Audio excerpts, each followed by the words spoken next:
Public service announcement, air quality. My name is Sarah Cruz. Today is September 1st, 2024.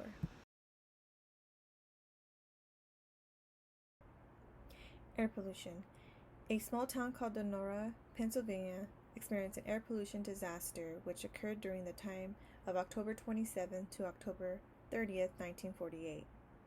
The disaster was associated with the air inversion.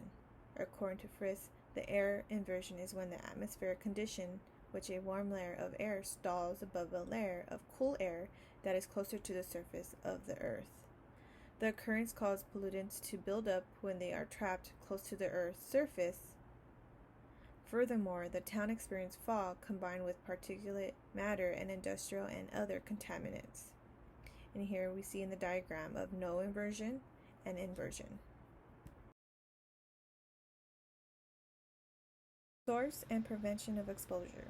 The sources of contaminants were iron and steel mills, coal-fired home stove, factories that burn coal, coke oven, and metal works. The buildup of the contaminants caused a layer of fog to cover the town for 4 days.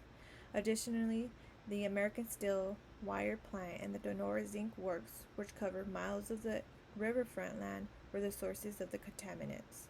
The major cause of the smog was the zinc works. Because of the major polluters, for instance, hydrogen fluoride, carbon monoxide, nitrogen dioxide, sulfur compounds, and heavy metals. Another major factor to the smog was inversion, and due to cold air with little wind occurring, the cold air became trapped below to the warm air in the inversion layer. Lastly, local coke ovens, coal stoves, and plants smokestacks linger for 5 days and trapped by the inversion at 150 feet below where people lived. In addition to, the prevention exposure includes first responders going to the homes to provide oxygen to warn individuals to evacuate if health conditions were known. Furthermore, the United States Public Health Service provide recommendations for preventing other events from occurring, which is reducing plant influence and creating a system whereby weather alerts could be used to warn about smog.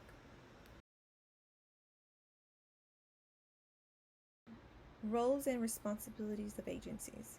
As the state was developing and the world changing to keep the air clean from toxins and components from harming the environment, the United States declared a law, the Clean Air Act in 1970. Is a federal law that regulates air emissions from stationary and mobile sources. Furthermore, the responsible agencies for the state of Pennsylvania is the Department of Environmental Protection, DEP, which falls under the Department of Environmental Resources.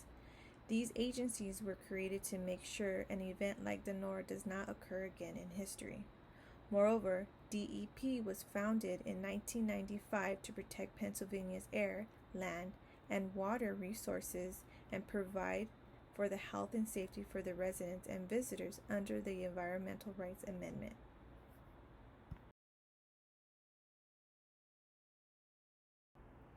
Regulatory measures, compliance, and enforcement.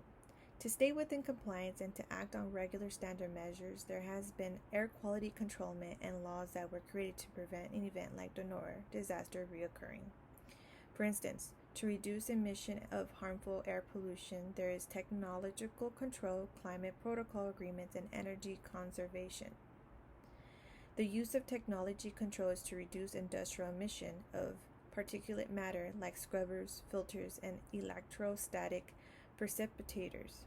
Furthermore, the Paris Agreement was conducted by 195 countries to adopt a legal binding agreement such as to keep the temperature below 2 degrees Celsius above pre-industrial levels, limit the temperature rise to 1.5 degrees Celsius, report periodically on climate change, and lastly, reconvene every 5 years for a reassessment.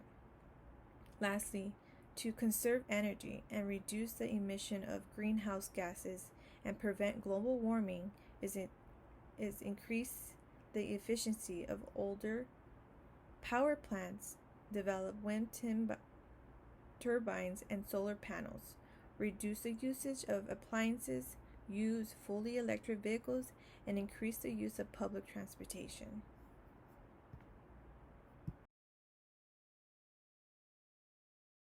Nevada State Health Department. According to Jacobs and others, a study conducted by Cisco and Thomas assessed death between the years of 1948 through 1957 in Donora. Data showed a high number of deaths were from cardiovascular disease, CVD, in the decade following the smog for those who reported having heart or respiratory disease in 1948. Furthermore, among men and women, a total of 70 deaths from CVD reported having heart disease, asthma, pneumonia, or bronchitis. In addition to, years after the Donora disaster, air pollution continues to be a global threat to public health. Jacobs and others continues to state that air pollution challenges remain within the United States and throughout the world. And that concludes the public service announcement for air quality. Thank you. Have a good day.